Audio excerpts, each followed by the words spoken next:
Hello YouTube. This week I've got a new bike rack mounted on the Fat Moto. I had a bike rack before that mounted to the seat post, but it raised my seat up so high I had to put my tippy toe out just when I came to a stop, and I really didn't like that.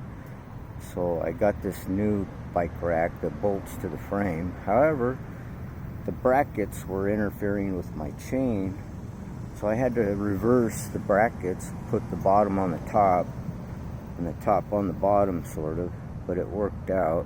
These bicycle racks are just not made for the Fat Motos, but you can adapt them, make them work, and it worked out pretty good.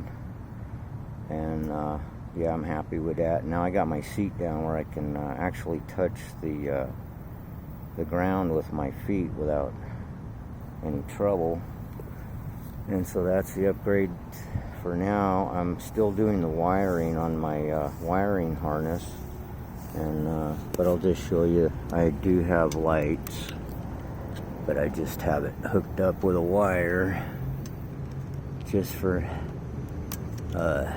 sake of showing people how it looks.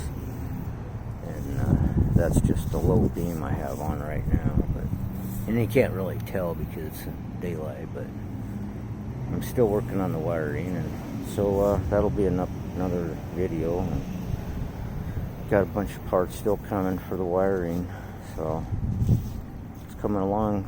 And yeah, like and subscribe and get you a Fat Moto and have a lot of fun like me. It's not fair that I have all the fun. Alright, thanks guys. Bye bye.